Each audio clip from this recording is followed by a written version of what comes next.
Where do they come from? Why do they come? What did you see from that cockpit? An extraterrestrial spacecraft. National resources are exhausted. We must come to Earth to survive. Never want to see you again. Kill, stranger!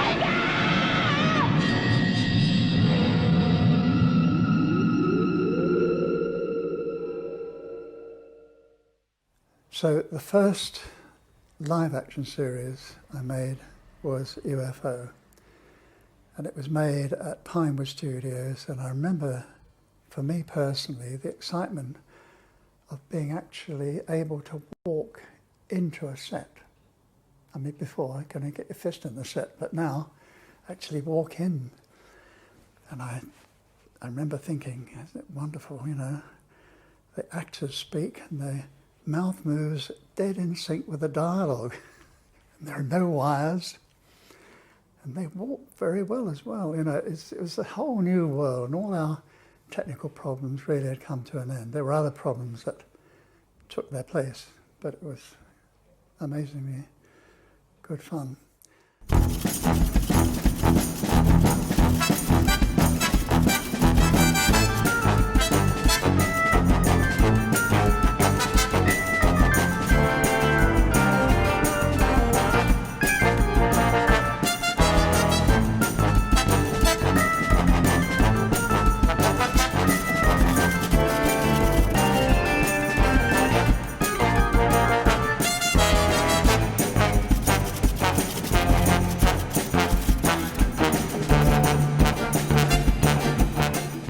Come to the conclusion about filmmaking. One was, I always felt that making a film was rather like going to war.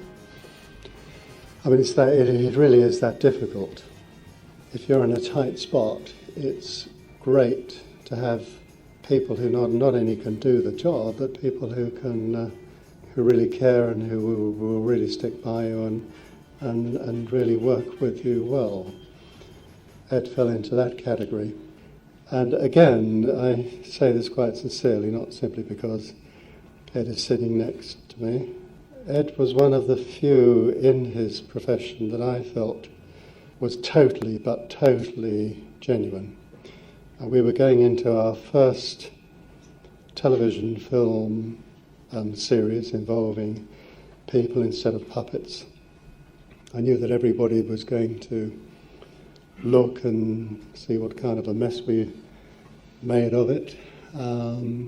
We were under a microscope, so to speak.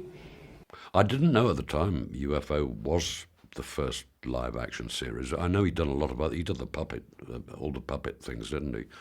No, I didn't. I mean, considering he'd done shows with non-human beings, it was brilliant. I mean, the casts he used to get in UFO was amazing. And there was quite a lot of work around at that time. I was, definitely, that it was the first time he'd used humans, if you can call us actors humans. And yes, I was. So it was rather an interesting situation. There's the signal. It looks good.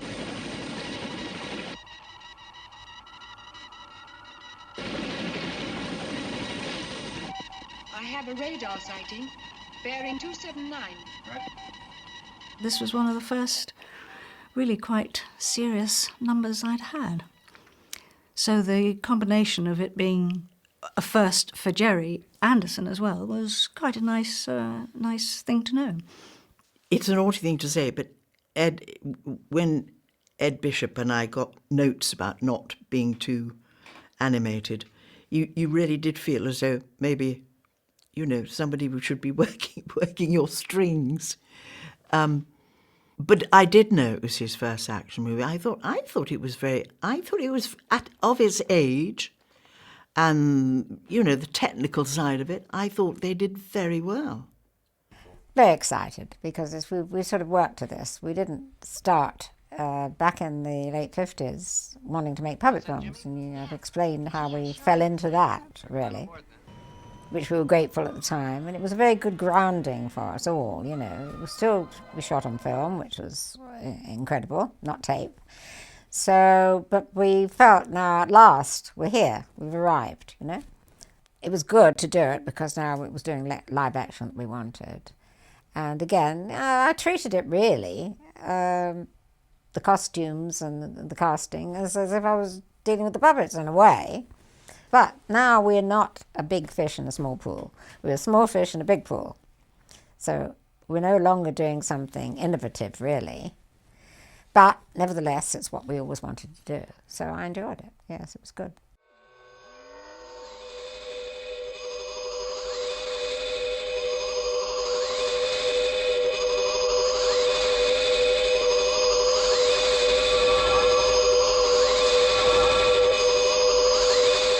So it was a big, expensive deal. You know, there's a lot of money riding on it. So it had to be good. You had to sort of really try your best.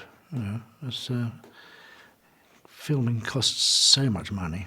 Well, it's certainly still paying off. You're going to show it all over again. You're showing the whole lot. But it's being released on Blu-ray. On Blu-ray. Every single episode, Yeah. Well, that's. I don't know how many episodes they did. As I say, I didn't... 26. 26? Oh, well, quite a lot then. Well, I had a little baby daughter too at that time. And she, in 1970, she would have been about 8. And that's why I think she grew up with the puppets. I mean, she grew up with Captain Scarlet and Lady Penelope. I mean, that was... You know, those were the sort of people I thought we were aiming it at, really. Maybe teenagers. But no, I mean, I thought there's never been anything like it before. It was totally original. And the models and the puppets were just wonderful. I mean, you believed those puppets. You believed their characters and what they were saying. Oh, Captain Scarlet, he was my hero. We'd all grown up, I think. Well, not grown up, but, you know, Thunderbirds was fab. I don't think anyone knew that it would be the success that it was and is, and still loved all these years later, because there's so much television then, but I suppose because he had such a fantastic imagination and equipment to do this, it was a great thing to be part of, and I was very lucky to be in at least one episode. About Thunderbirds. Oh, Thunderbirds was wonderful. It was like a family. It was wonderful, except Gerry. Gerry had a very wicked sense of humor, because I did the voice of Alan, right? And every time he saw me, he'd say, oh, John. He'd play John up in the space station. I went, no, played Alan, Thunderbird 3.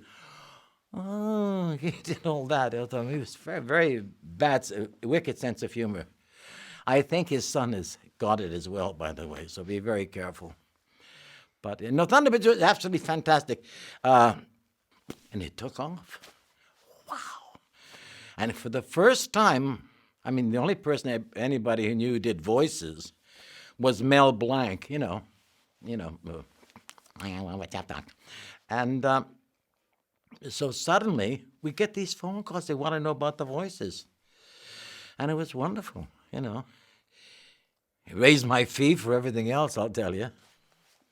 I like that, And so it became a family, and then we went back and did another 16, I think. And then we did 2 movies.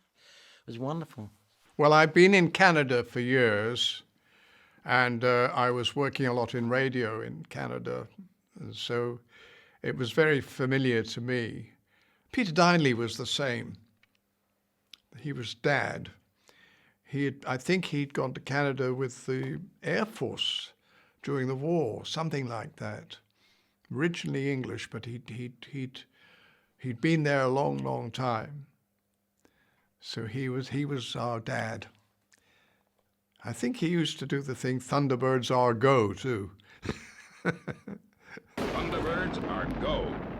For Gerry, yeah, I didn't know about Thunderbirds. And as a matter of fact, I didn't know about Gerry Anderson when I had arrived from Canada for just a couple of weeks. So anyway, I didn't know about the series or what it was all about. I thought maybe it might be a week's work, so I went back to London. And I got a phone call about 2 weeks later, offering me the part of Scott Tracy. I almost said, "Who's Scott Tracy?" but I didn't. I restrained myself because, and so there it was. That was the start, and we didn't know too much about the series. We certainly didn't think it was going to end up the way it actually did. But I got to know that Gerry knew what he wanted, and he usually got it, one way or the other. And so gradually you got to know the other people in the cast. They were a good bunch, all of them good voice people, good voice men. And so all in all, it was a very pleasant and a look forward to series, and it worked.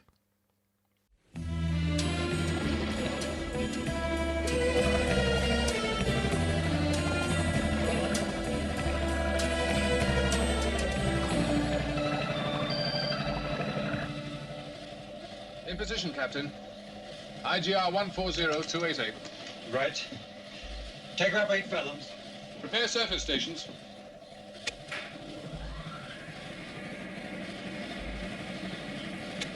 Low tanks 1 through 6. Yes, sir.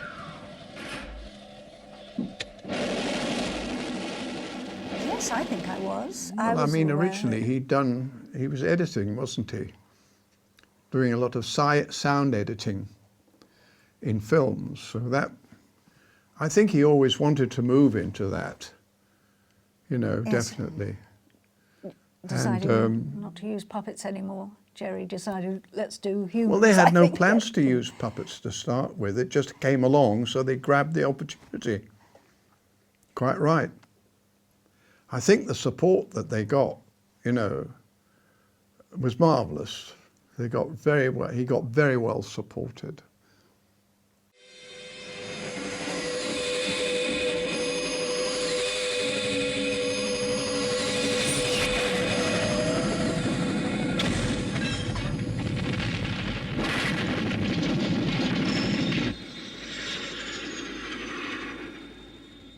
Well, first of all, I think you have to understand that certainly I was in a pole position in the production company, but the money was being provided by Associated Television, which was headed by Lord Grade, who at the time was one of the greatest impresarios in British show business.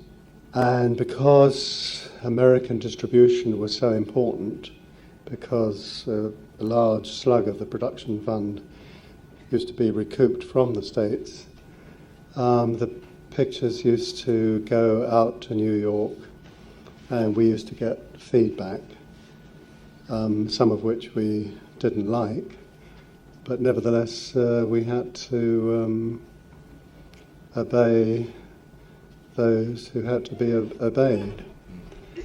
Oh, stop it! Stop it! Stop it! All right, cut it. Well, I've heard of method acting, but you take the coconut. Oh, I love Gerry. I thought he was a wonderful, wonderful, caring man. He was so detailed. I'm very OCD, and he cared about everything. He could walk on the set and say to me, "Who did your hair today?" He would know if I'd had a different hairdresser. He knew everything about everyone. He was old school about making movies or TV. He cared about every single detail. It was all important to him. It didn't matter if there was an extra that came in. He knew if the costumes were right, if this was wrong. He was great to work with. He cared. He was like Big Brother. He sat up in his office and he wanted us all to look as beautiful as we possibly could. And I don't know, I used to laugh. I used to say to him, "Gerry, we haven't got strings anymore." I said, "When I move, when I frown, I make lines as my hair moves." And he said, "Well, try to be cooler," he said to me once. My face can be very mobile, I know. And it was quite difficult holding oneself back, being very, very cool. He hated if your brows all furrowed, or he loved you. He wanted you to be cool. But he watched from afar. I mean, he didn't come on the floor very often. I mean, now when you film, I mean, the monitor's right there, and your directors and your producers are standing, you know, within a yard of you. But now, then, I mean, I don't know what. Gerry had a monitor up in his office, and he very rarely came on the floor unless he had something really serious he wanted to say to everyone. He kept his distance. He was cool. Gerry was cool. Gerry tried to kill me. And I was in the episode called Exposed. I played the co-pilot. And Gerry tried to kill me in this. He really did. What happened was the plane crashed. The plane had to crash, you see. So they fixed up this other cockpit. And they were going to put me in it. And they had a camera in front and this big tube. And I said, what's that for?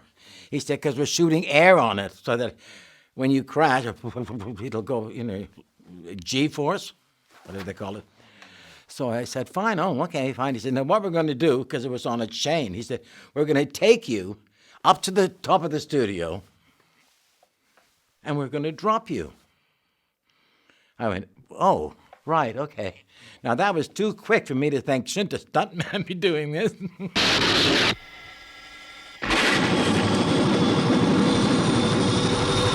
Anyway, knowing Gerry, I got in the thing and they wheeled me went all the way up to the top of this. Can I swear? No. The dang thing up here, all the way to the top. And they said, action. The camera went up. And it went, and they dropped me.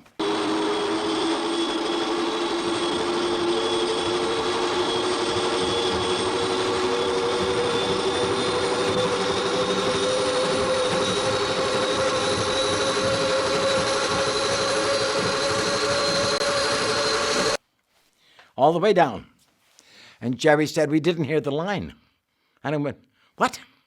He said, we didn't hear the line. I said, so they wheeled me all the way back up again. And the camera went on, and they wheeled, and I went,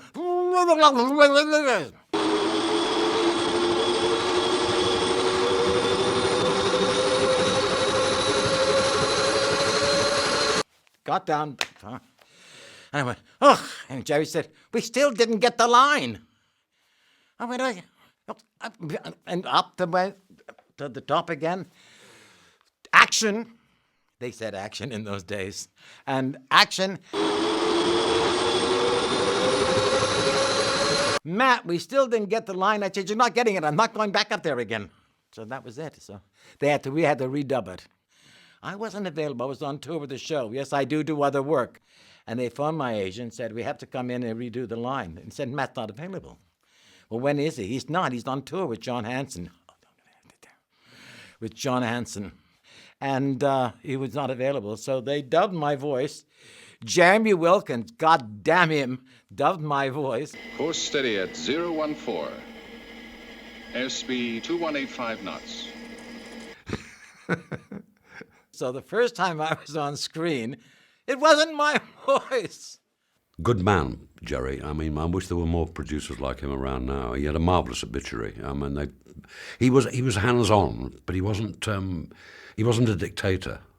He was a very avuncular sort of person, as I found. I mean, some people, I suppose other producers were a bit jealous of him because he had quite a successful career. There weren't any problems at all. I mean, Gerry was such a good organizer of everything, and he trusted people. Whereas in society nowadays, you get somebody at the top and they can't delegate responsibility. Gerry did. Not tough to make friends with, but it took a while for him to warm up and you to respond to it. I don't think anybody who didn't know human beings pretty well could populate his series with such good talent.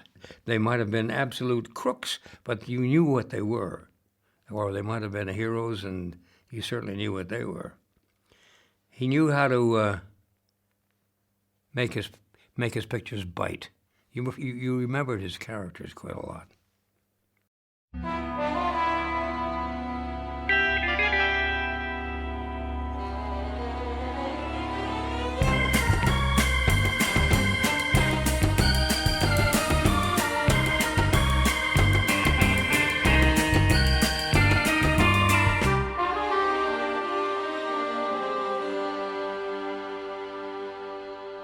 Now, Gerry, by the time you did Captain Scarlet and the Mysterons, you'd done so many programs, you'd kind of built up a fairly impressive stable of voice artists.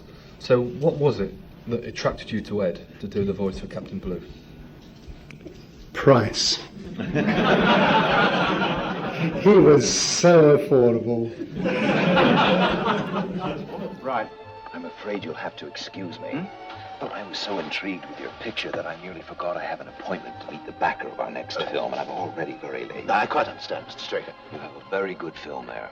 Thank you, Mr. Straker. Ed Bishop was a very charming person, and he was a wonderful leading man because he always went around everybody, the whole cast, and asked how they were each morning.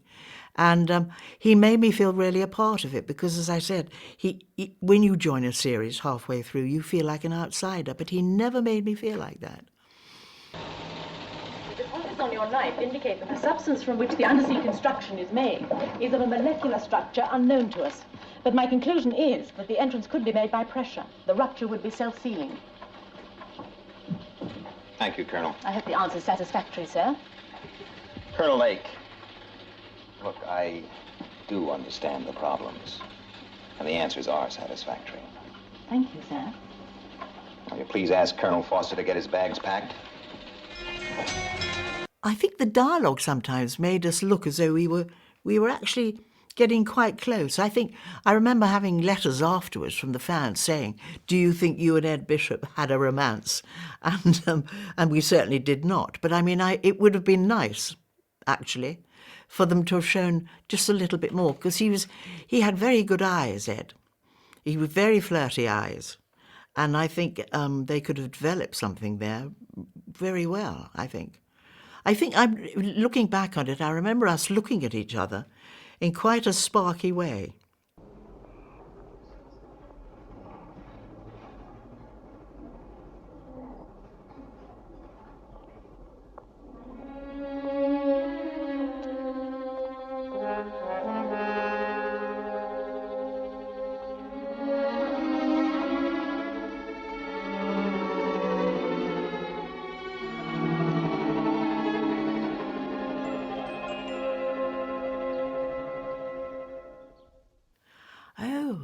I wonder if they did that to give it a will they or won't they. It seemed extraordinary that relationship wouldn't go anywhere. It wasn't totally businesslike, was it, actually, looking back? Maybe we'll find out some answers when we get back to the control room. Are you okay? Fine. Well, let's go. Ed Bishop was the nicest leading man I have ever worked with. He was thoughtful, kind, didn't have any ego, and he stayed at Elstree Studios during the week all the time to shoot. This was not where his home was. And my family, I was living with my parents then, didn't live too far away, and he would sometimes come to my parents' home and have dinner, so he would not always be in a hotel and have to go to restaurants. And, I mean, he was a very, very successful man at that time, very undemanding, very, very good to me. Ed Bishop, Commander Straker. Ed and I had a long career together, not in each other's pockets, but when they wanted an American voice, a well-traveled American voice, Ed and I would get the call. He was, to my mind, a great actor, a fine actor, and a great traveling companion. Ed was quite serious. He didn't look the way he looked on the screen now for us later on, because I went to work on him, really, basically, because he was rather conservatively dressed when I knew him, quiet, didn't want to be recognised, just did his job and went home. So when it came to featuring him in UFO, I thought, yeah, he's got the right voice and he's got the right he's American, right accent, and I think he's got the right delivery, but we'll have to do something about his looks, you know. So that's when I went to the wig makers and got a blonde wig, which horrified him because he looked like someone in drag, and then I had the hair styled while I was there at the wig makers. And I could see he was quite horrified at the whole thing, and then we put some tan makeup on him, which brought out his eyes and everything. And he had a good figure and everything, so we put him in the futuristic outfits. And there he was. He was great. And I had the luxury of someone that I'd already worked with, knew that he could do all the voice thing and acting. I know he was a good actor, and made him into the image of the puppet. So that worked really well. And when I saw Ed Bishop on the set, because I was at school with Ed, I knew him as George, because that's his real name, George Bishop. I first saw Ed on the set, and we were chatting, and he said, because they made him wear a wig, he said to me, "What do you think of the wig?" I said, "You look like a puppet." Maybe that's what Gerry wanted, I don't know. But he did, he looked like a puppet. Now, there was another one that tried to kill me. Now, because we were in school, right, at the London Academy of Music and Dramatic Art. God help me. And where they tried to teach you to act. And we were doing Othello, and he was playing Othello, and I played Iago. It's a nice evil part. And the scene is he's choking Iago. Oh, the foul thing, blah, blah, something. And then I have a big speech after that. Well, in the rehearsal, it was fine. We got on stage, and he grabs me, and he thumbs goes right into my throat. You see, and I'm thinking, it's joking. And he's going, "Oh, monster." All this is going on. So I've got Gerry to get his hands away. I tried to move my hand. I was like paralyzed. I couldn't get, I thought, I'm going to die. How do I get out of this? So the only thing I could think of was to fall. So I fell. And of course, he let go. So then he finished his speech. I got up and I went, "Thou green-eyed monster." I thought it sounded like I've been dead. So cut off stage, and he tells me, "Oh, bloody dramatic," he said. He said, they had a deeper voice. "Bloody dramatic. What was the matter with you, that falling around and carrying on like that? We never did that in rehearsal." I said, "George, you were choking me." He went, "What?" I said, "You were choking me. I was going to die, you know." It's just, he went, "Oh, sorry about that." Do I have to talk any? You know, you're just sitting there listening. I've got to say this. What was funny? Everything about it. All of it? All of it. Oh. This is going to be, we'll have to give you a program on your own. Yeah, he's falling asleep behind the camera.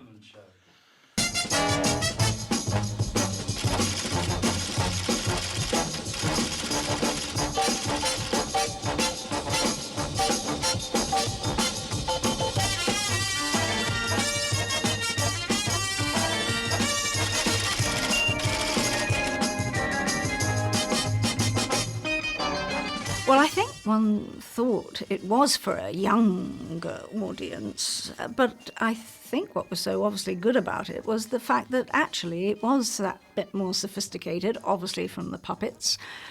Parents obviously liked it too. Suddenly it wasn't just for children. What happened? You passed out for a few minutes and they saw a bath. A few minutes? Here, drink this.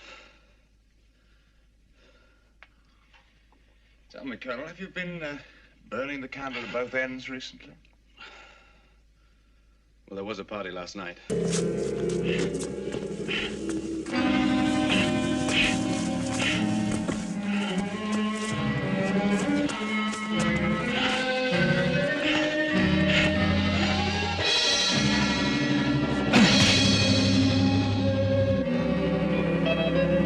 Well, in America, it was top rated. And I think it had a very mature audience. Now!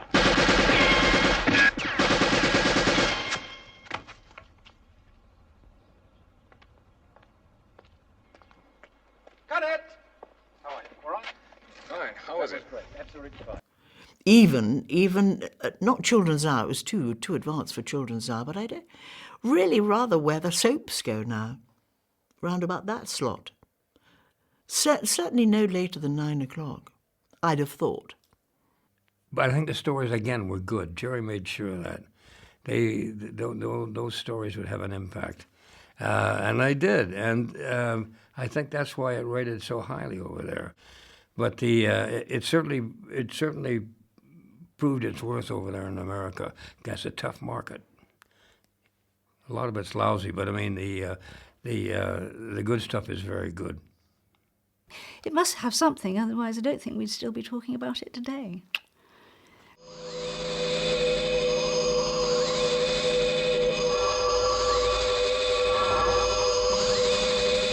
Hello, I'm Deborah Grant, and I played Linda Simmons in the Psycho Bombs episode. No, it was day for night. As you can see, if you look carefully, there's quite a lot of daylight there. I was being dragged along behind a lorry, which was, I suppose the car must have been on some sort of truck, because I couldn't drive. I do remember being told off by one of the producers at the time because I couldn't drive. He said, "Call yourself an actress." So I rushed off and got driving lessons once the thing was over.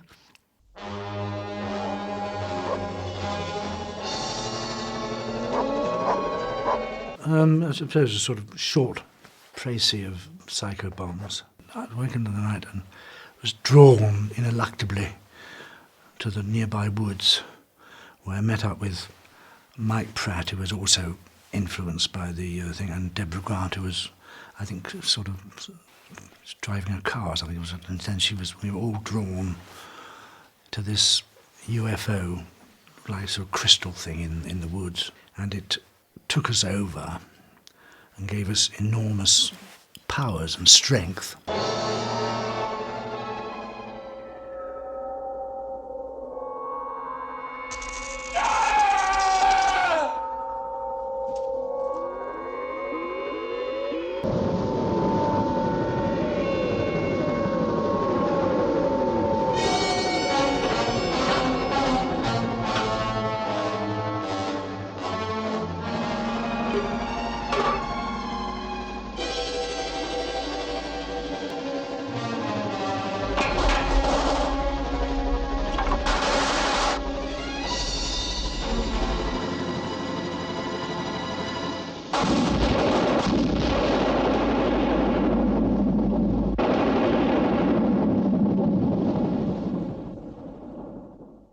That's why we call Psycho Bombs. We were assigned to attack different locations. They wanted me to destroy this secret location, this MOD or whatever it was. But of course, British pluck saw them off at the end.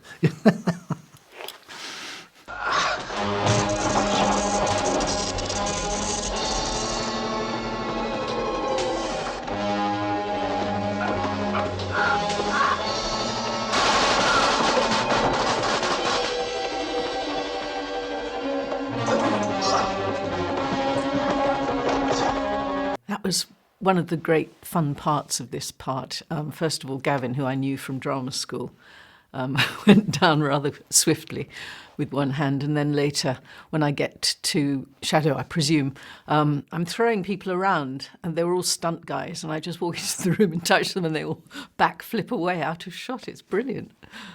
The worst of it was the very end, when I'm electrocuted instead of blowing up. Miss Simmons!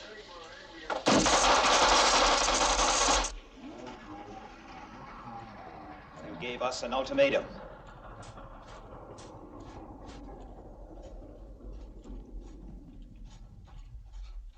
We had rehearsed this with these huge cords that I was to press together, and when you're electrocuted, you stick, presumably, and you stay there.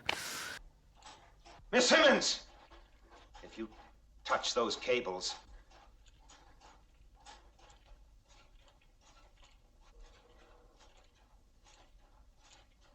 Surrender. They hadn't told me that there were going to be fireworks coming out, and when we went for the take, I pushed things together and...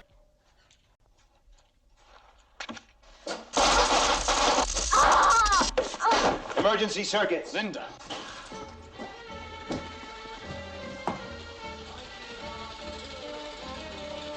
The whole thing exploded in my hands, and I flew off backwards and lay on the floor, and they did all the rest of it. And I was mortified because that was not what should have happened. I should have stayed there, stuck to this thing.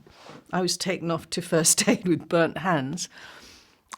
simply because they hadn't bothered to tell me what was going to happen, and I was so cross because I wanted to do it again. I said, we didn't do it properly, but they couldn't.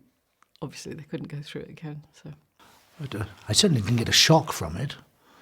I mean, it wasn't actually electricity coursing through it. Walking.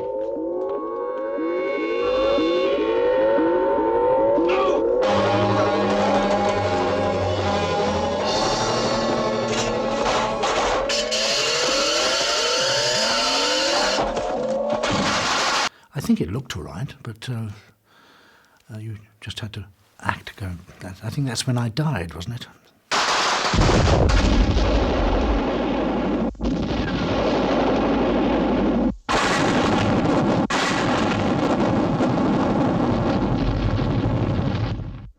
And everyone breathed a sigh of relief. I have to leave. Well, I don't understand. Is anything wrong?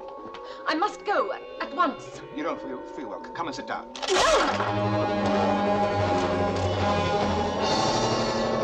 No, I think it was sugar. Somebody told me it was sugar or something. A lovely old 70s telephone, isn't it? So I think they had maybe 2. Don't go for it until we do a take, Otherwise we're sunk because we've only got 1 spare. Oh, yes. That was a sort of late evening night shoot. And they'd spent... It's a wire mesh fencing.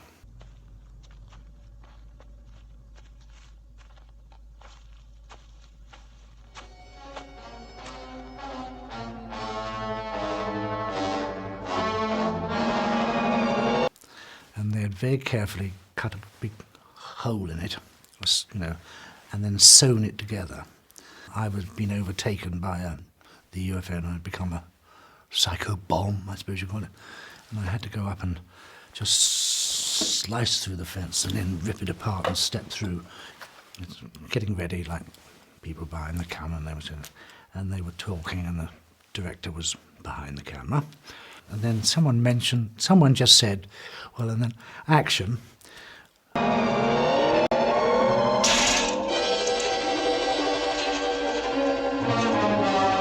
So I did. I started acting. And I attacked the fence, ripped it open. And they said, no, we're not ready to go yet. And it took them over an hour to put the fence back together again. So we could do the shot.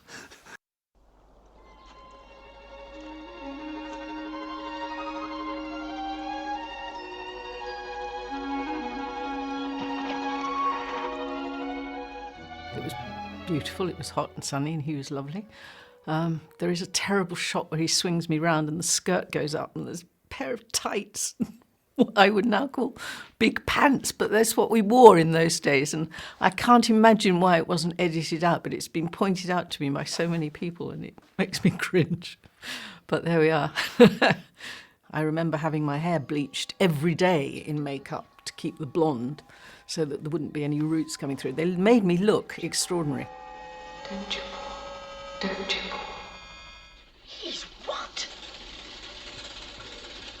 And that slow blinking, I remember I had to blink very, very slowly, but it was still cranked so that it was even slower.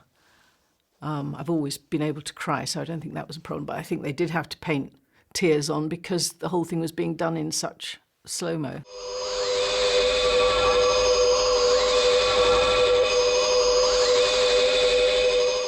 What I was going to get at was, do you think there's a reason, do you think you've got a science fiction face?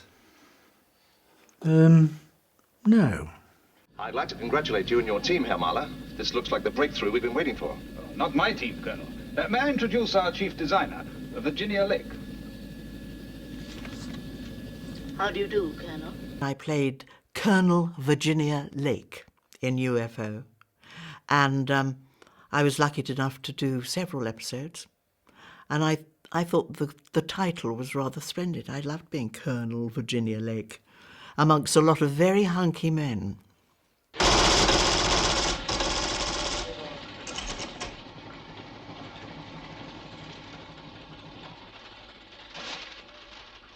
Answer to question 1. From Anderson's psychiatric report, I can find no reason for disloyalty. I tell you, it was so difficult reading off a computer. And I'm appalled when I listen to it, when I sound like Lady Kensington, and I thought that simply wouldn't pass now. It's terribly far back. Answer to question 2. As you insist upon asking questions without giving sufficient information, I can only supply unsatisfactory answers. The most I can say about the last question, is there any link between the undersea dome and the massing of UFOs in area NML12, is, if there is any link, it can only be connected with my previous answers. I mean, they just come out, and they weren't printed, and I had to learn a lot of it because the print would come out so fast that I couldn't keep up with the dialogue. It was very tricky. Well, I hoped that came across, did it? That I was reading it? You were convincing, yeah. Oh, good. C, it is there to bring about in some way the non-function of shadow, to allow the UFO's uninterrupted entrance to Earth's atmosphere. Well, that's a mass of useless information. Yes, I agree. It's extraordinary. The only thing I remember about that episode was that I had huge hair. And I know when I went back and I then officially got the job, I said, do I have to have my hair as big as that? And the hairdresser, Alice Head, said, no, we'll work something out. But I really almost didn't do it because I didn't want to appear with that huge puffball head. Look, don't worry. It'll be okay. Anyway, we have a dinner date. I wouldn't let anything interfere with that. Thank you.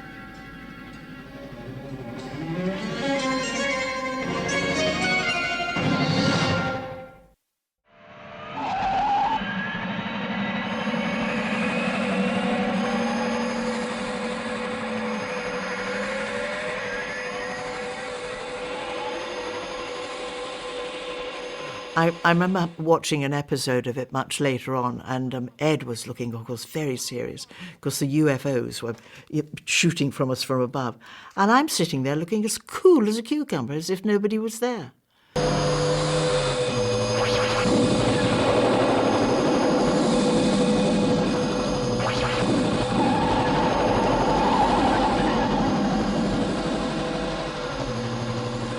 I was rather ashamed of myself, actually. I thought, you're not reacting, Wanda. You're just sitting there looking cool. But I seemed to be totally unaware that we were being chased. I don't know who directed that episode, but they should have said, pull your socks up.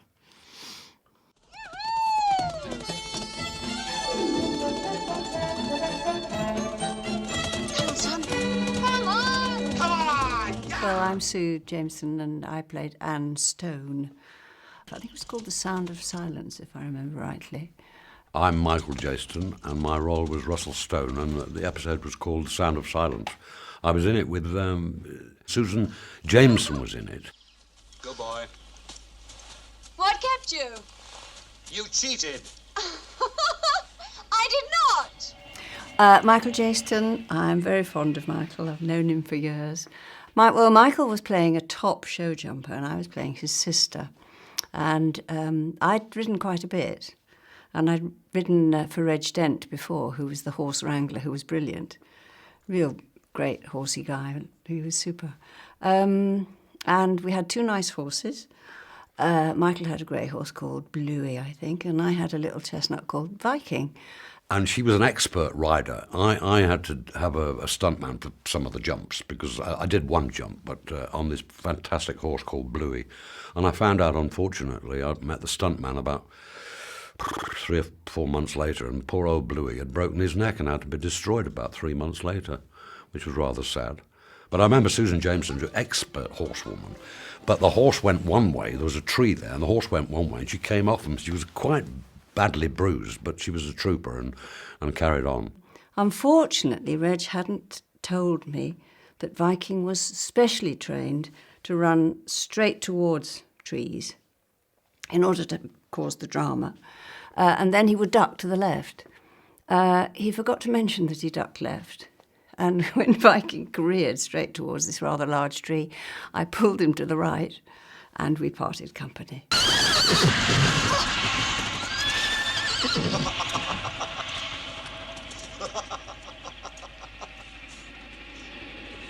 Idiot!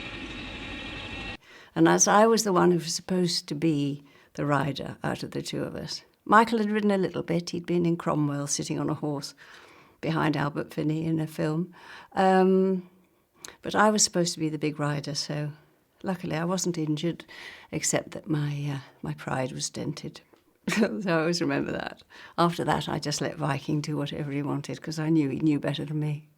We had a great big field, because I remember the stunt guy said, Bluey's going back to the stables now, and you better really cling on for life, because he wants to go home and get fed. Pa? Over here! Richard Vernon played our dad, and I thought he was adorable. And he was such a funny man. We had to sometimes retake things because we were starting to laugh at him. He was a superb actor. Oh, absolutely. Absolutely. I loved him, actually. I thought he was gorgeous. And being quite young and all the rest of it, I particularly liked chaps who were just a little bit older. Not romantically, I don't mean, but just in their company. And so I thought perhaps the best thing to do would be if he would marry me. So I asked him every day. And he said no. For some reason, he thought that already being married was a hindrance. I don't know why. Could have married me as well, I thought. But he was lovely. We loved him. And, of course, Ed Bishop, who I didn't really get to know on that because I didn't have many scenes with him. I didn't have any scenes with him. But I knew Ed in the Power Game. It was hundreds of years ago now.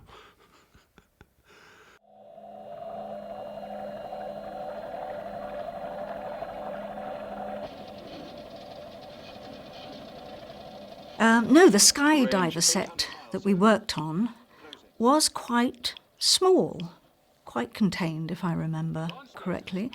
I don't suppose much bigger than this. Yes, that's right. This green expanse here. I mean, quite something small. like that. It's quite small, but it was all, you know, the workings of a submarine. The commander has all these things that he does, and he has periscope and all that sort of stuff. And so there was a lot of controls in it. Lift off stations. Yes, sir. Good luck. I remember when I arrived, the first days filming all these little knobs and computer things and switches, and that's slightly intimidating. But one just went into it and pressed, one hoped, the right knobs. I hope nobody has ever really tried to work out what the knobs were or whether I was pressing the right ones. Well, I did. I always pressed the one I was told to do, Yes, didn't well, you? you probably, yes. I tried to. I tried to in my way. There were so many knobs and things. It was a very complicated thing to be in, wasn't it? Yes, it was. It had its moments, I must say. Yes. With my knowledge of flying anything, it was quite interesting.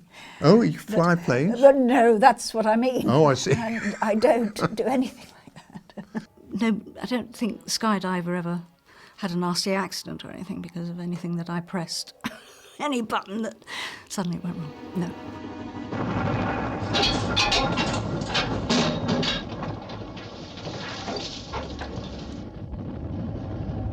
Because I was, I think, the only lady at that particular, in those particular scenes. I don't remember any. I was delighted because all these lovely... You were an innocent at large. Yes, I was an innocent I know. Too. But it was lovely with all these very good-looking men around me. Wow. You know, it was very enjoyable.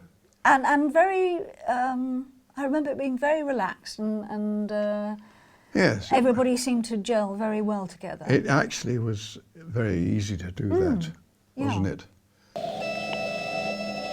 Cut boosters. H-pulse circuits okay. Boosters. Relays okay. Gillespie burning. Interlocks engaged. Stabilized gyros. The wonderful hatch that Peter Gordino used to slide down. I think I had a great desire probably to have a little quick, quiet go on it, but no, I never did such a thing, you know. I tried to behave properly and not have a... No, I was very contained. All right, let's take it from the top. Over. Mark it. 147, take 2. Bye, Howard. Any way you want. There was a big fight sequence in there that was very difficult to do the choreography because you're very limited for space. So there were bodies flying all over our heads. Yes, and when you're actually shooting, when you're doing that, it's very restrictive because you can only move so far because you don't have the square. It was, I don't know now, when you shoot a series, there is tremendous pressure and there's a lot of corporation stuff behind it. There was a great atmosphere on that set every single day. Yes, we were pressured because it was expensive and you had to get through stuff, but there was a great atmosphere. It was an extraordinary thing happened. We were a science fiction series and it was so futuristic, our costumes, everything. And then they landed on the moon during the time that we were there. And it almost felt like we've gone from sci-fi to a soap. It's extraordinary. I mean, everything we'd said about the moon, and here it was. We all watched it in the studio between the takes. It was amazing. There's an episode where you're playing a kind of an alien double of yourself, and you're sort of miming to your own voice using a tape recorder. Can you remember that? Shadow control to Moonbase. Come in, Moonbase.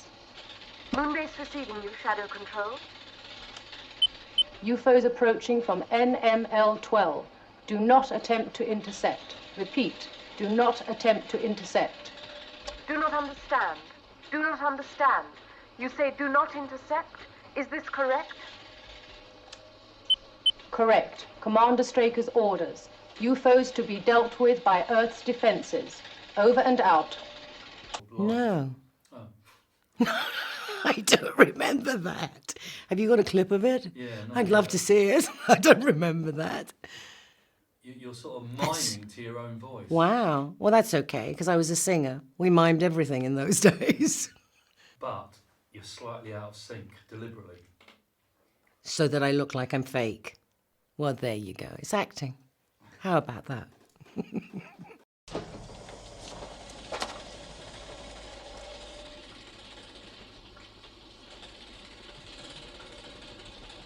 There was an episode where they've got a cat that's possessed by an alien. Yeah, I have one of those at home, yes. I mean, cats are notoriously difficult to train. I was never with the cat. Was the cat near me?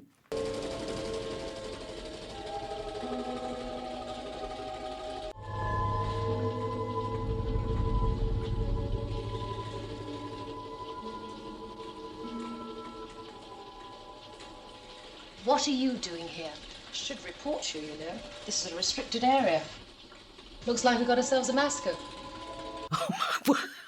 I don't remember the cat. I don't remember the cat or the miming. You better get me now, because I'm losing it fast. I don't remember the cat. Makeup? No. So the first thing we'll ask you is to introduce... My name. Yeah, basically. Yes. Okay. So you are... I'm Matt Zimmerman. Hello, my name is Matt Zimmerman. I was in the episode called Exposed, playing Jim, the pilot, the co-pilot, actually. I was the co-pilot, wasn't I? And it was very interesting because, are we on? Yeah. We're on. Somebody could have said action. Action. Thank you. Action. Okay, yes. Hello, my name is Matt Zimmerman, and I was in UFO. More than that. Well, I'm going to fire my agent when I leave here, you realize. What's wrong? So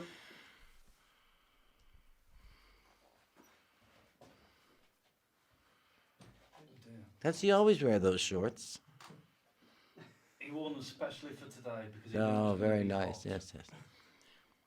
You think am I too close to this? So tell us, Matt. Obviously, in the episode. I was only there one day. What do you want? What do you want?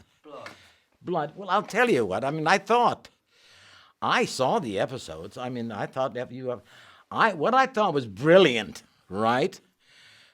Which was Gerry again. It was fantastic. Was the way he blended the real people with the sort of miniatures and things. That's brilliant. Range 480 yards. Angle 0.28. Not too close.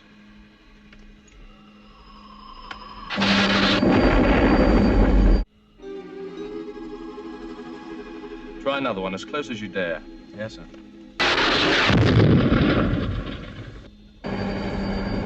My name is Alan Shoebrook, and I was working as a model maker on the UFO series.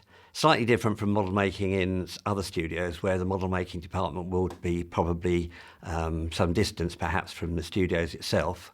The model making department was actually adjoined to 3 major special effects studios. So at any one time you'd be making a model and then going in and helping in the studios as well. So it's a bit of a combination of a special effects technician and model making. And of course, as model making, everybody assumes that you're going to be making flying saucers and spaceships all the time, whereas in reality, you were asked to make anything that was going to appear on the screen, be it a piece of fencing, a sign, a bit of roadway dressing. It was all, anything that was required came from the model shop. So, you know, the day was quite varied in what was actually being produced. Plastic kits always played a major part in every single building craft that were produced on the sets. Right from the early days, I can remember going over to the Airfix factory with Derek Meddings in Woolwich, and we went in and they brought out all these wonderful galleons and things that they had been producing.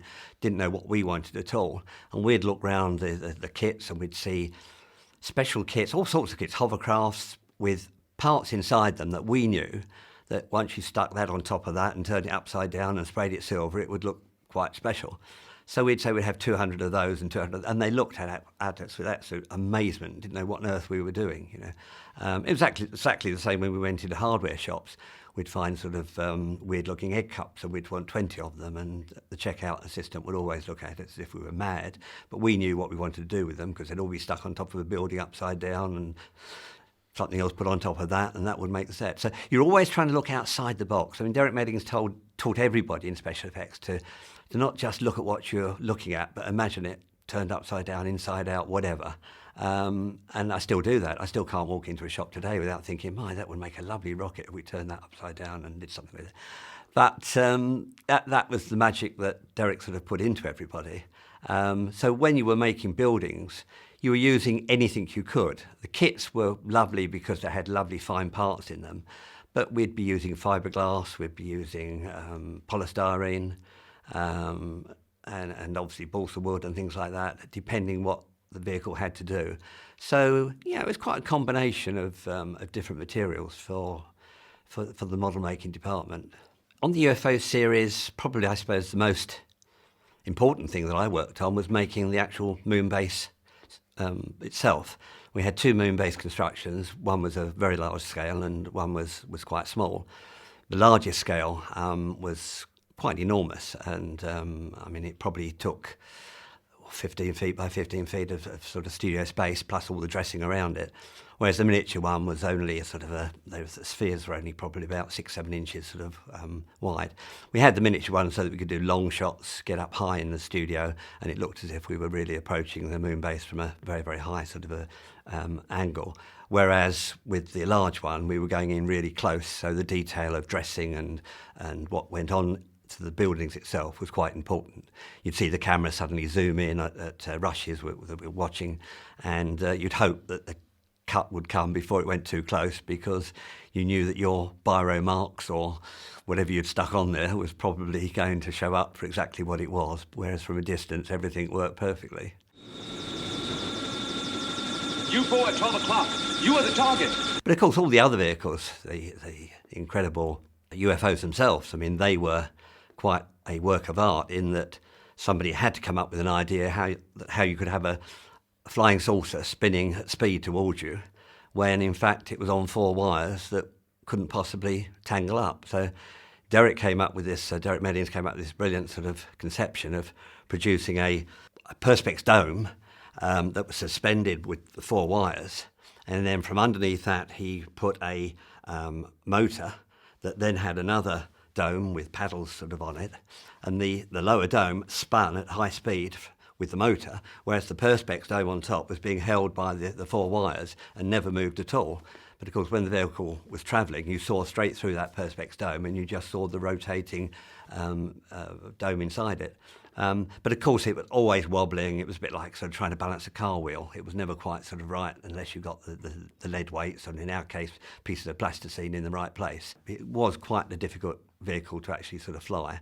And of course, every time it fell off its wires, the paddles would all break off, and back into the studio, and you were on sort of seconds and seconds of time to try and produce something quickly to repair it so they could carry on filming, really. So.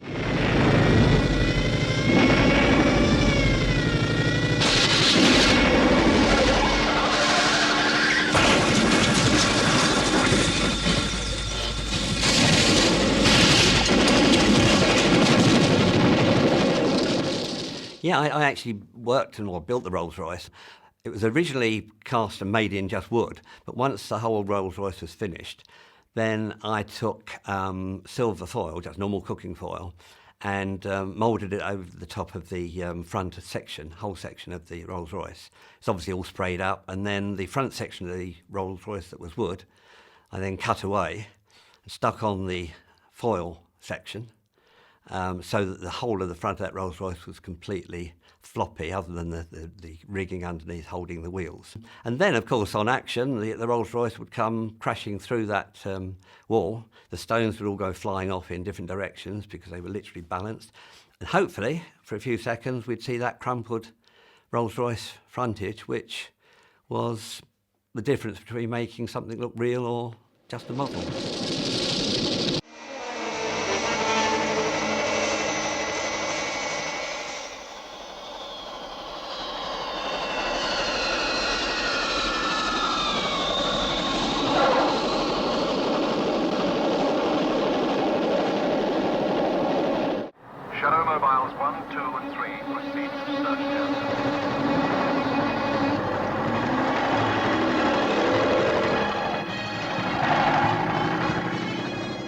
Shadow Mobile's obviously a brilliant design from Mike Trim, following on a design of a vehicle that we had in Joe 90. When we built the forest sets for the mobiles to travel through, to me, probably in all the times that I worked on the studio and the 100+ programs I worked on, they were some of the best special effects shots that ever came out of that studio, and they could be compared with anything anywhere in the world. That you would be very, very hard to differentiate between the real thing and the shadow mobiles that were in that forest scene.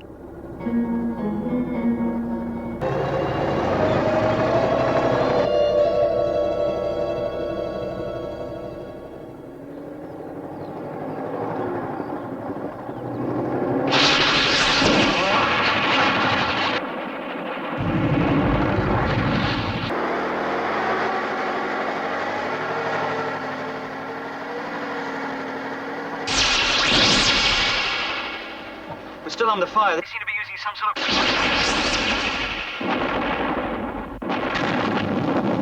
SM3, can you hear me? Come in, SM3. But the end result on screen, I mean, we tend to take a lot of things for granted when you're filming, doing every day, doing different special effects shots. But I look back now and see those shots, and I think, yeah, they are, from 1969, they are still the real thing.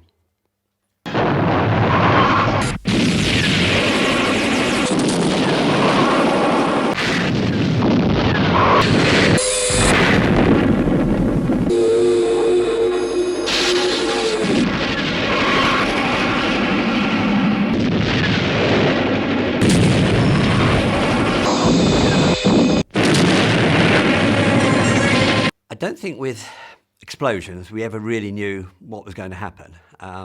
The worst scenario was that you were actually dealing with an explosion in the water tank.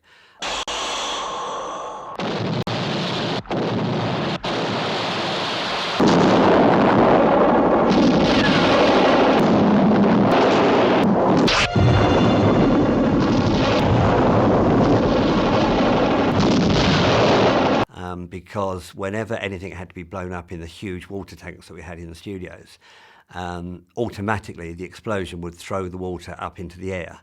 and the whole of the studio was lined with 10 kilowatt lamps that were red hot with the toughened glass on them. But that water would splash up and virtually hit the roof of the studio. And of course, as soon as it hit the 10 kilowatt lamps, 9 times out of 10, the glass would shatter and come down on top of you.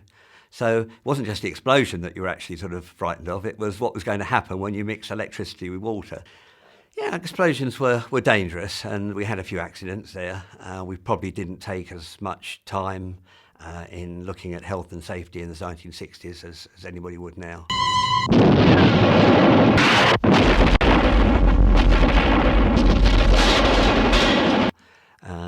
We thought it was all just a lot of fun. Now I think, on hindsight, we probably got away with a lot of explosions, a lot of dangerous things that perhaps we shouldn't have been doing at the time.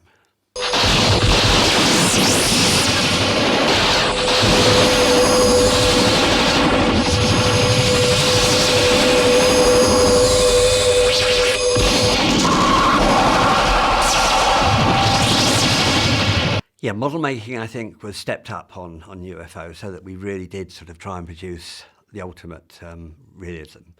The biggest transformation was that for many, many, many years in the studios, the only way of producing a vehicle flying was to suspend it stationary in front of a rotating canvas backdrop, as happened in Thunderbirds and everything else before it.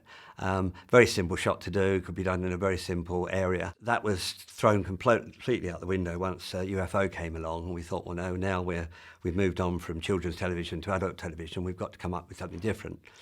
So we had a situation where we filled the whole of one of the special effects sets with timber boarding about 1 metre high to create this trap for the dry ice smoke that we poured into that particular gully so that the smoke couldn't disappear anywhere. On top of that, then we had smoke guns, and we put floating smoke above the dry ice. And then, of course, we had the situation where we actually pulled the vehicles, be they the UFOs or a space craft, through the smoke between the two layers, normally between the dry ice that was on the ground floating low and the smoke that floated above the dry ice. We'd try and drag the vehicle through the middle of it, and of course that would create moving smoke and a much more realistic shot.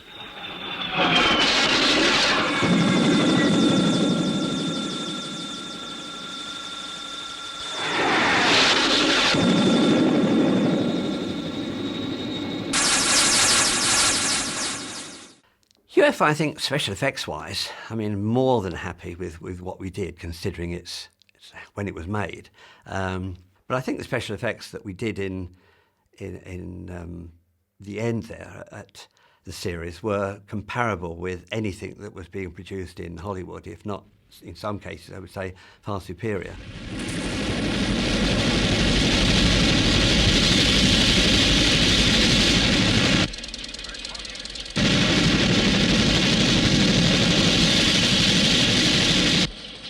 Liftoff. C plus 55.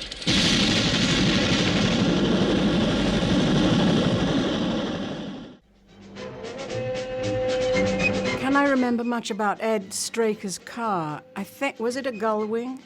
It was a gullwing, wasn't it? So it was quite radical. And they flipped up, didn't they, like the DeLorean cars? They were very exotic looking, but they were actually very, very slow. And had to be pushed, in my case, pushed into shot and pulled out of shot because I couldn't park or back up or anything sensible, useful.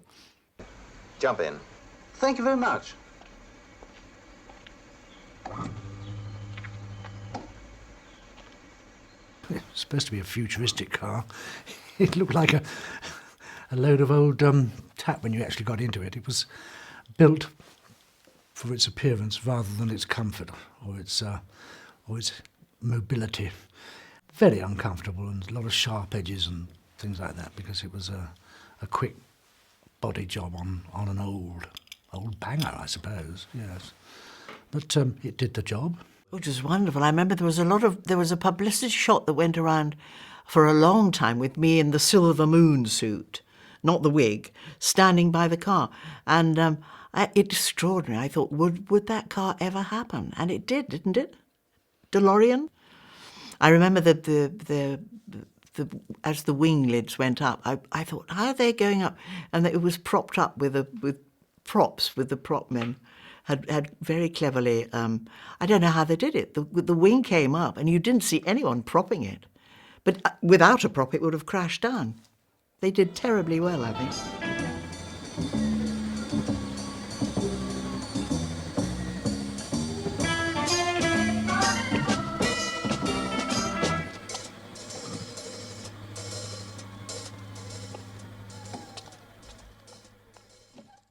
In a couple of episodes, I played an alien. Not ever having met one, it was right off the top of your head. Certainly the uniforms and the costumes that you had to wear quickly identified who you were and what you were up to, whether you were good or bad or what you were. So that part of it was all right, but they were very heavy. I tell you what, I could have slept in my helmet. It was so big. And I bumped into I don't know how many trees because the things kept on falling away from the visual track. And one time I knocked myself out. Now, I've got asthma, which means that you don't like to get into tight spots. And you're liable to go frantic if you do. But being knocked out sort of eliminated that as a sort of difficulty.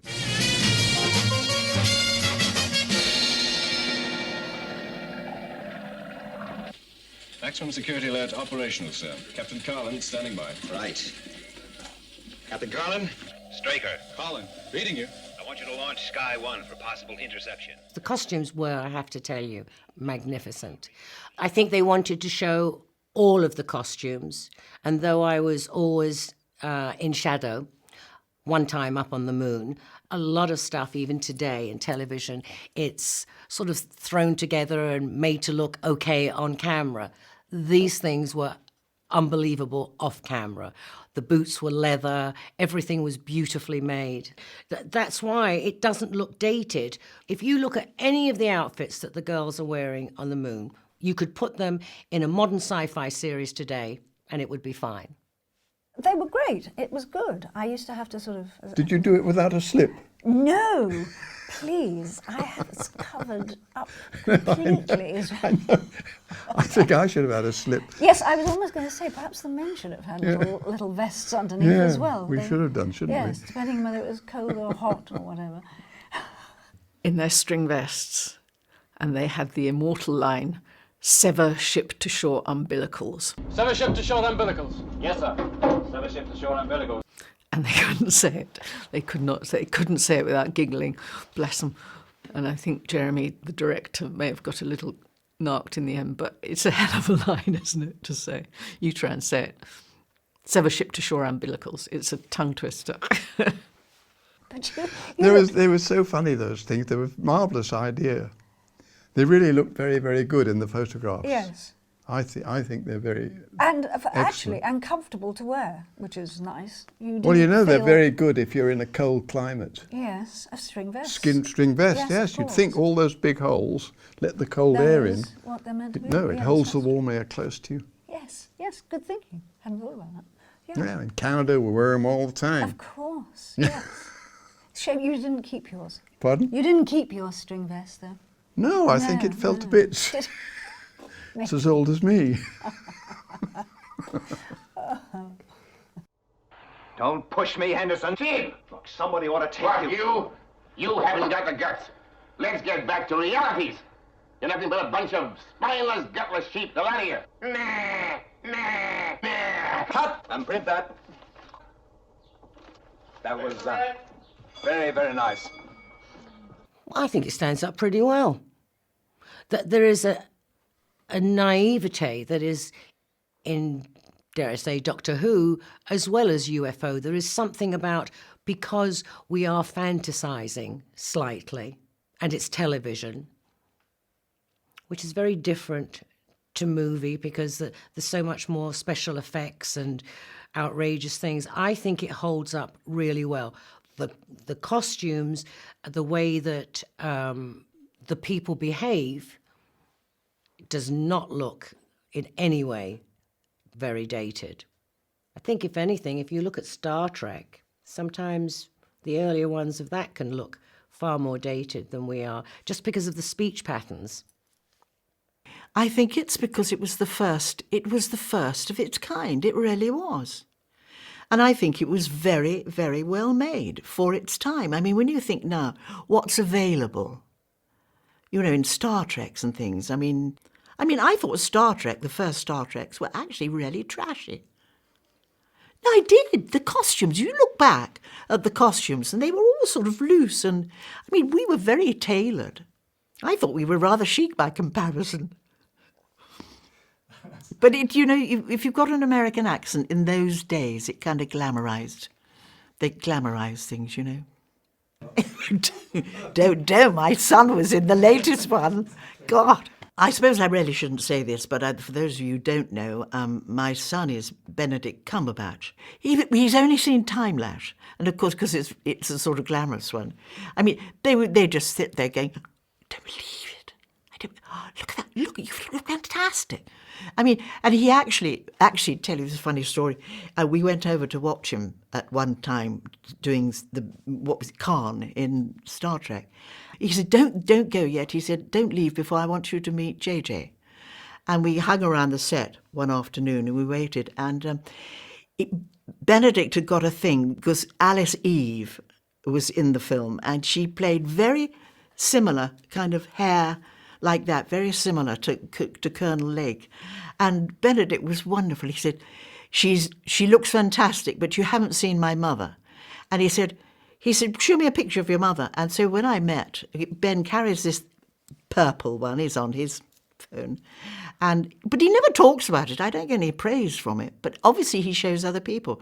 And when we eventually went over and met JJ in a break, he shook my hand. He said, I've seen so many pictures of you. He said, I feel I own you. And I was so embarrassed.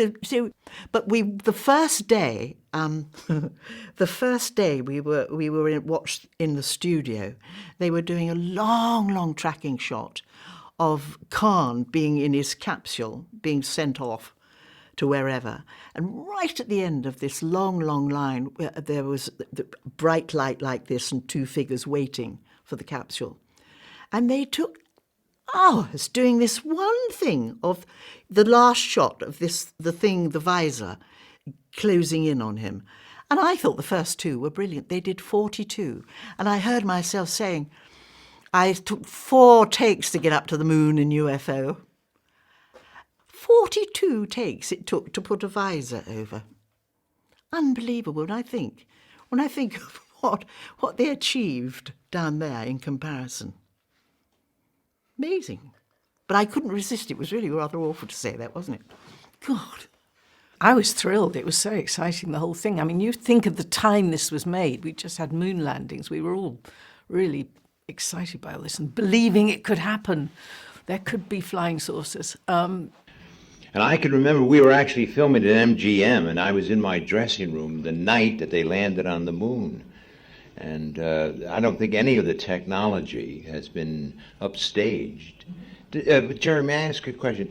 Were you insured? I heard a rumor that the company was insured, that should the moon landing suddenly discover something that there wasn't weightlessness, let's say, for example, and you guys had to reshoot, that you had a policy or something, or is that just one of those rumors that exist in the saloon bar? No, I think the only insurance that Lou Grade had in the event of me making such a mistake was that he could have fired me. Oh. I think people wanted to... People still do want to believe there are UFOs and aliens and things, but I think then probably even more so than people are a bit more sophisticated now, perhaps. But maybe there are aliens out there, who knows. But I would have thought at the time it was a good time to be doing something about the UFOs and aliens, and with the moon landing as well. Well, I suppose a lot of people were claiming to have seen UFOs, weren't they, at that time? So it was timely from that point of view. They were cashing in on there was a fashion for people convinced they'd seeing UFOs landing all over the place. I think at the time UFOs and aliens were something that people were believing in and seeing on a regular basis. The press was full of pictures of the Loch Ness Monster and strange sightings. We were very much hoping that something like that would happen for real. So this must have plugged into a need.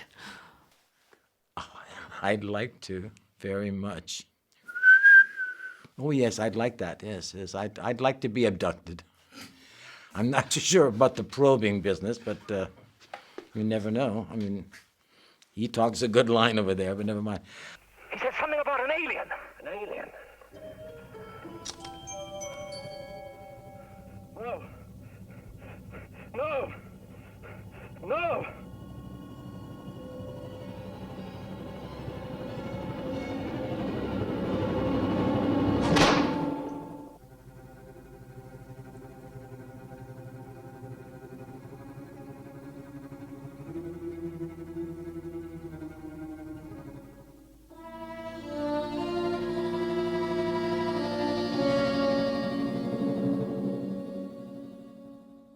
They were good. They were good, very good scripts, I think. In some ways, I'm surprised that UFO is as popular as it was then. But then, as I said, I was in Doctor Who with Colin Baker, and and that was nearly 30 years ago. There's always a place for something like that, I think, as long as it's well done, and it was well done. Now, whether this was how Gerry did things, or whether it was just the quality of the scripts, hinting at something else, a lot of Gerry's stuff, with the shade slightly drawn. But it was good television, and it was also terrific to be able to do dialogue with a slight shade to it, so everything wasn't totally obvious. When they took me on board, I was resuscitated. I have a task to complete. Where is that mechanism? Where is that missing piece? Tim.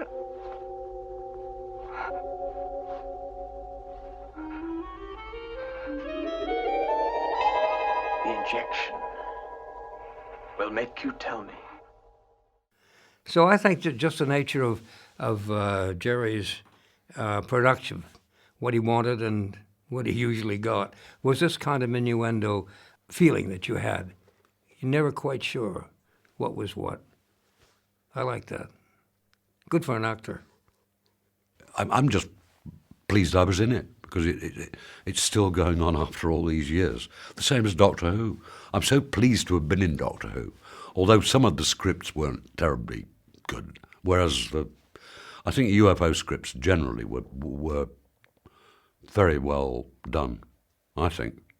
I didn't understand a word of any of the scripts, but then I don't understand anything about science fiction, really. But it's been very popular. It's got this cult following, you know, people sort of follow you about and write to you and ask for autographs and things, which is same with the Doctor Who. It's all, they're dedicated followers of it. I'm not sure whether Gerry and Sylvia aimed it at youngsters, the show.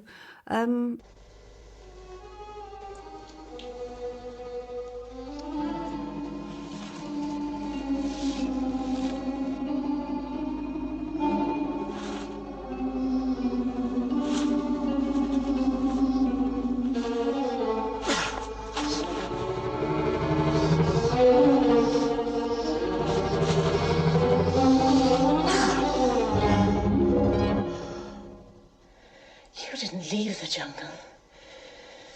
You brought it back with you. I think if you get a really nice, witty script with good writing, it crosses the borders, doesn't it? But I suppose perhaps it was slightly aimed at children, but I think it reached a few more people than that. I would have thought that the strength of it is the design of it, and the clothes, fun enough, because at that time I don't think people had seen those sort of outfits and things on real people. They had the puppets in wonderful outfits, but suddenly humans, we were wearing these wonderful things, and I think the stories, they were good. Straightforward, very, very well thought up, clever idea. Clever Gerry Anderson, I think one has to say. I like that final line, Well, obviously. yes, well, I mean, if it wasn't for him, we probably wouldn't be talking about it. Well, it does, because I hadn't thought about it in years and years, because it hasn't been on television for years, has it? I'm delighted. It's going out on Blu-ray, is that? I don't know what that means. I think it's wonderful. I can't believe, it's wonderful to have done something so many years ago. We're still talking about it now, and that it's now coming out on Blu-ray, which I believe is going to be absolutely fascinating. And What does that mean, it's on Blu-ray? Does it mean it's going to come out at us in a different form, or what? High definition, is it not? It's High real definition. high definition. Right, Whether sorry. all the wrinkles and things will come out too, I don't know. Well, hopefully not, because one was incredibly younger then, so we should be all right with that. But I'm very pleased it is. I mean, I don't really know. I think it is amazing how long its lifespan has been. I think it's extraordinary, and I think that kind of shows that it was pretty good, pretty well made. Of its genre, I think it's not half bad. I think that you asked for the one outstanding thing. I would think would be the professional camaraderie that we entered into in the making of the series for about 15, 16 months that we were together. The memory of that is if we see each other, or any member of the cast or the crew, there's a sort of unspoken affair, if you like, that each of us have traversed, and the memory of that is with us always and will always be. What do I remember most about the series? I think, like most young people, you know you're doing something special, and you know that it's great, and you're really happy. But what I find incredible is that we can sit here all these years later and be talking about it, and people want to know about it, and there are 10, 15,000 people come at a time at a convention to see the people. I think that's extraordinary. Of all the things that I've done in my life, this was not the biggest acting role or the most demanding, and it has brought so much pleasure to me, and I think to other people. I think that's incredible. And I'd do it all again.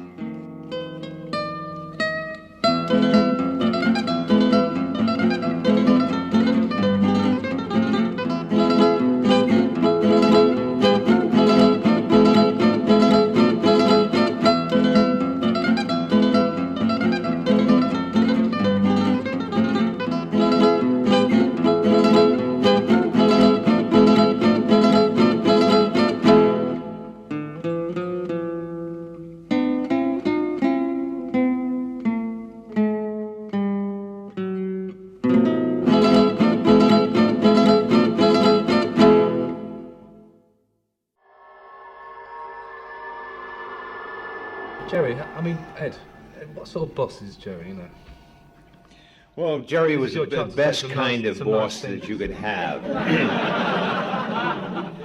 Because he very laid back, very always in control without having to exert himself. I've never seen him get angry. I've never seen him panic. I've never seen him raise his voice. Maybe I'm sure he does because he's a human being, but he never did it in front of the troops.